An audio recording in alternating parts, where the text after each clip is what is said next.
Hi, this is John Blake, and in this short video, I'm going to go over what, in my experience, is one of the biggest things holding companies back from selling more in today's market.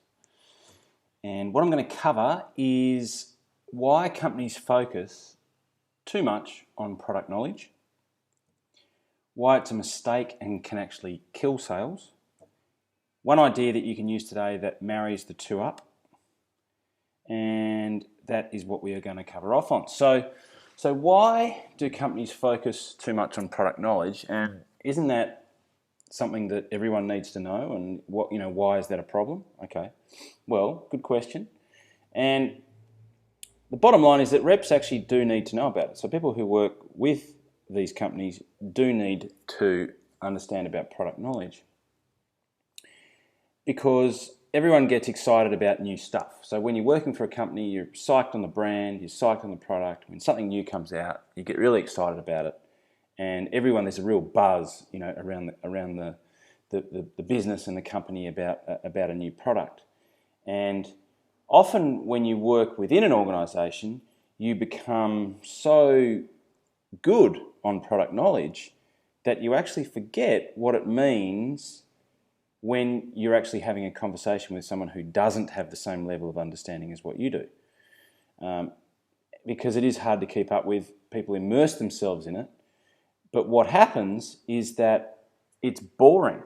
Unless you're a massive zealot for your particular product, your client isn't really interested in the technical aspects of your particular product. Well, some of them might be, but most of them, all they really are concerned about is if they're a reseller, so if you're selling to retailers, all they want to do is make a profit out of it, or they want the actual benefit of what the product does.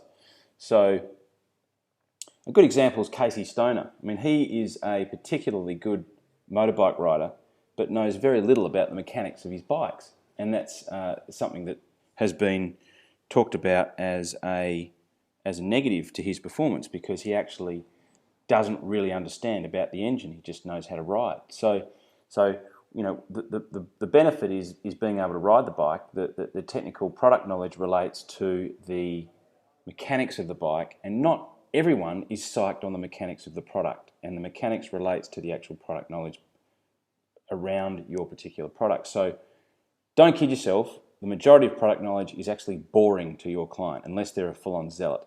Okay, so everyone in the company assumes that everyone knows what a particular piece of product knowledge means in terms of benefit, which can actually cause confusion. So you've got all these people talking like propeller heads around product, using acronyms and all sorts of things, and the client just doesn't get it.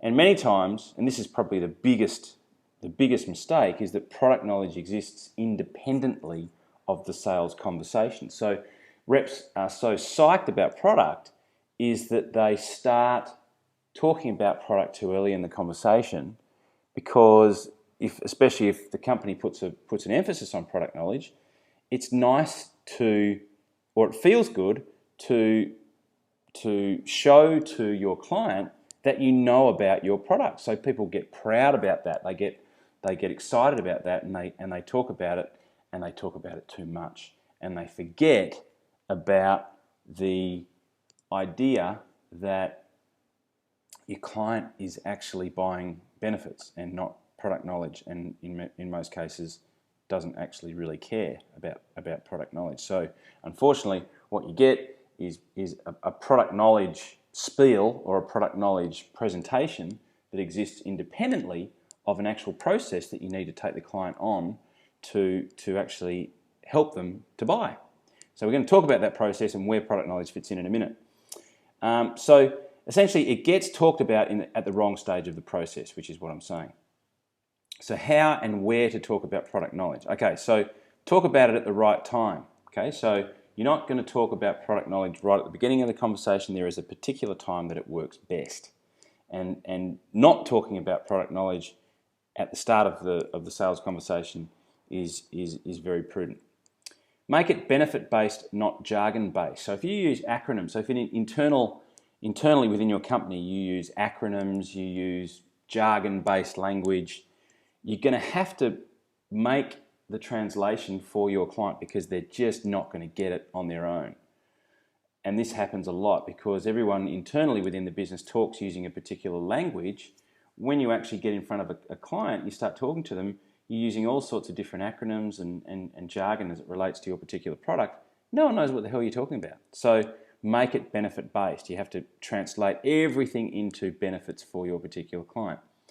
Only present product knowledge as it relates to what they said in the needs discovery part of the sales process. So this means that you need to discover adequate language, adequate information about what it is that this particular client needs. Okay, so this is very, very important.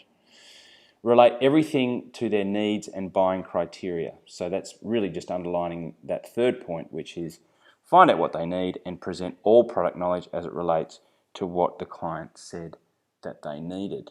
Okay, so where does product knowledge fit into the sales process? All right, so what I'm going to do here is I'm going to show you exactly, so you can see the orange part of the process is where we need to we need to create rapport. Okay, so it's orange because the person needs to warm to us.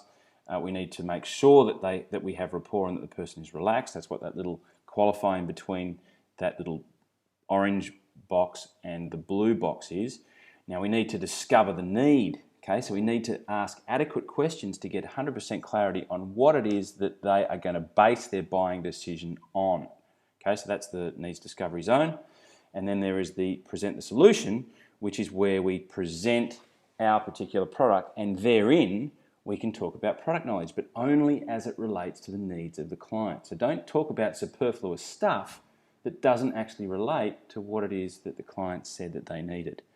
So essentially, this is where product knowledge goes. It goes into that particular present. So you do not talk about product knowledge at the start of the conversation when you're creating rapport. You do not jump in and start talking about product knowledge when you're discovering the need. So really that first part, the top of that box there, those first two boxes, you are not talking about your product at all. All you are doing is creating rapport and asking questions as it relates to the client's need. Then in box number 3 there, present the solution, the red one, that is where you make your recommendation.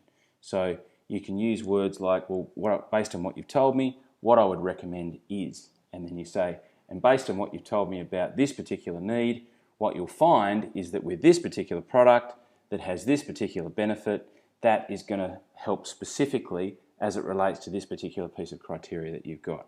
And then from there, you've got the green part of the process, which is close the sale. So that is where you essentially move them to action. And if you've done the first part of the process right, then that will be very, very easy to do. It should just come naturally. Okay. So what I'm going to do, I've been giving this some thought, and even though everyone loves video, as it relates to what it, for most people that are listening to this, if they're either a business owner, they've got a team of people, most of the downtime is spent in the car. So what I'm going to do is I'm going to create an audio program. I'm going to have more information about that. I've already created a blueprint for what that's going to be, and it's going to relate to everything that we're talking about here. I'm going to go way deeper. I mean, we've already started a couple of weeks ago with the meet and greet and creating rapport. I gave you some really good content on that. You can go to my blog and check that out. It's still up, and my blog is www.john-blake.com.au, so you can check out that rapport.